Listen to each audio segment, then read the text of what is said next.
Hello upcoming teachers, आप सबका स्वागत है आपके अपने YouTube channel the teaching classes let's learn how to teach में। और आज का टॉपिक है sexual harassment. Sexual harassment is any unwelcome sexual behaviour that affect the dignity and safety of individual. Sexual harassment कोई भी अनवेलकम सेक्सुअल बिहेवियर है जो कि अफेक्ट करता है किसी भी इंसान की सेफ्टी और dignity. In educational institution it include physical, verbal, non-verbal, digital act and is punishable under Indian law like the Sexual Harassment Act 2013। Educational institution में फिजिकल, वर्बल, नॉन वर्बल और डिजिटल एक्ट ये सब sexual harassment में आते हैं जो कि punishable हैं इंडियन लॉ में सेक्सुअल हरेसमेंट एक्ट 2013 के अंदर। Teacher play a key role in prevention and protection. Teacher इसमें जो है की रोल प्ले करता है इनके प्रिवेंशन में और प्रोटेक्शन में। In educational institution this can occur between teachers and student, among student and even among staff member. Educational institution में ये चीज़ें टीचर और स्टूडेंट के बीच में, स्टूडेंट स्टूडेंट के बीच में और स्टाफ मेंबर्स के बीच में होती हैं, हो सकती हैं। Form of sexual harassment. Sexual harassment के कैसे कैसे फॉर्म होते हैं। फिजिकल हरेसमेंट होता है सबसे पहले, अनवांटेड टचिंग, हगिंग और पेटिंग। किसी भी तरह से हम अनवांटेड टच करते हैं, उसे हग करते हैं, हल्का सा थपथपाते हैं, ये चीजें सेक्सुअल हरेसमेंट के अंदर आती हैं। ब्रशिंग अगेंस्ट समवन डेलिबरेटली, किसी से जानबूझ के टकरा जाना, ये सेक्सुअल हरेसमेंट में आता है। सेक्सुअल असॉल्ट, ये सेक्सुअल हरेसमेंट में आता है। वर्बल, सेक्सुअल जोक्स और कमेंट, किसी के भी ऊपर सेक्सुअल जोक्स करना, कमेंट करना। Comment on body appearance and cloth, किसी भी इंसान के ऊपर की बॉडी, उसके अपीयरेंस, उसके क्लोथ के ऊपर कमेंट करना। Asking for sexual behaviour, sexual favour, किसी से भी किसी भी काम के अगेंस्ट में या किसी भी चीज के अगेंस्ट में उससे सेक्सुअल फेवर की डिमांड करना, ये सब सेक्सुअल हरेसमेंट के अंदर आता है। नॉन वर्बल, स्टेरिंग और लेयरिंग, किसी को घूरना। शोइंग ऑब्सेंस इमेज और जेस्चर, किसी भी तरह की अनचाही जेस्चर करना, इमेजेस उसके आगे प्रस्तुत करना। विस्लिंग और सजेस्टिव लुक, सीटी बजाना या उस तरीके से घूरना, ये नॉन वर्बल में आते हैं सेक्सुअल हरेसमेंट के।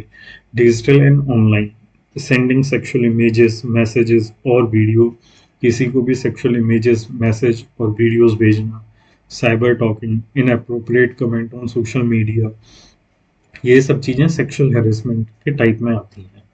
Sexual harassment at workplace. According to the Sexual Harassment of Women at Workplace, Prevention, Prohibition or Redressal Act 2013, Sexual Harassment of Women at Workplace के according prevention, prohibition and redressal act 2013 के अंदर क्या क्या आता है।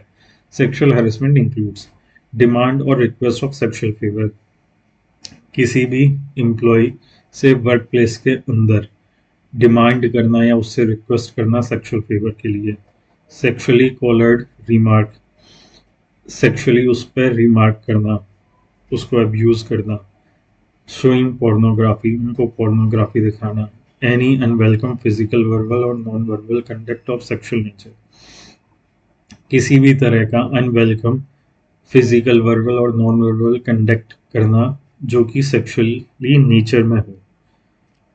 Sexual harassment in educational institution examples, teacher make inappropriate comment to student, teacher कोई भी तरह का अनअप्रोप्रिएट कमेंट करता है स्टूडेंट के ऊपर, ये सेक्सुअली हरासमेंट में आता है। अनवांटेड मैसेज और कॉल, बार बार या अनचाहे मैसेजेस करना, कॉल करना, ये भी सेक्सुअल हरासमेंट में आता है। उनको बार बार परेशान किया जा रहा है इस तरीके से।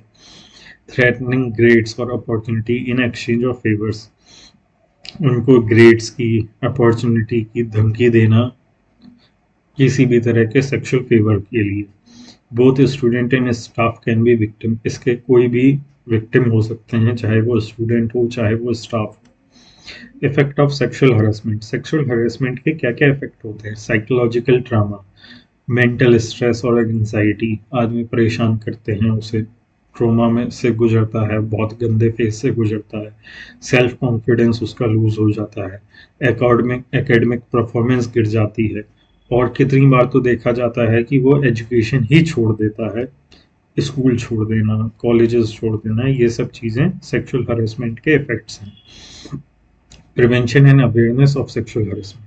सेक्सुअल हरेसमेंट से प्रिवेंट और अवेयरनेस क्या क्या है? अवेयरनेस प्रोग्राम चलाने चाहिए सेक्सुअल हरेसमेंट से बचाव के लिए। Conduct workshop and seminar on gender equality. Gender equality के लिए वर्कशॉप और सेमिनार चलाने चाहिए। Spread awareness about legal rights and reporting mechanism. Awareness फैलानी चाहिए लीगल राइट और रिपोर्टिंग मैकेनिज्म के लिए कि किस तरह से हम इन चीज़ों के अगेंस्ट में ये शिकायत कर सकते हैं, हमारे लीगल राइट्स क्या हैं, इनके लिए हमें अवेयरनेस फैलानी चाहिए। Clear policies. Educational institution should display anti sexual harassment policy. Educational institution जो हैं उनको जगह जगह पे डिस्प्ले करना चाहिए एंटी सेक्सुअल हरेसमेंट पॉलिसीज को, जिससे कि कोई भी आदमी, कोई भी जो भी इस चीज़ को फेस कर रहा है वो इजीली समझ सके कि इसके अगेंस्ट में हम क्या कर सकते हैं। Formation of internal complaint community. Internal complaint community का फॉर्मेशन करना चाहिए। Strict disciplinary action against offender. जो भी ऑफेंडर है, जो भी इस तरह की चीज़ें कर रहा है, उसके अगेंस्ट में स्ट्रिक्ट डिसिप्लिनरी एक्शन लेना चाहिए। Safe reporting mechanism. Confidential and fair free complaint system. एक इस तरह का हमें मैकेनिज्म डेवलप करना चाहिए जिसमें कि जो भी इंसान इस चीज़ से गुजर रहा है वो कॉन्फिडेंशियल हो, फेयर फ्री कंप्लेन कर सके। Counselling support for victim. Counselling support मिलना चाहिए विक्टिम को जिससे कि वो इन चीज़ों से उभर सके। Digital safety awareness. Educate students about cyber harassment. हमें इस तरह के कैंपेन चलाने चाहिए जिससे कि साइबर हैरेसमेंट से हम बच्चों को उनके बारे में बता सकें, उनसे बच्चा बचाव कर सके अपना।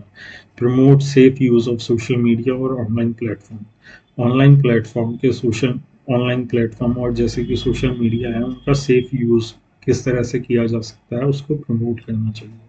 तो यही था आज के टॉपिक में। Thank you so much.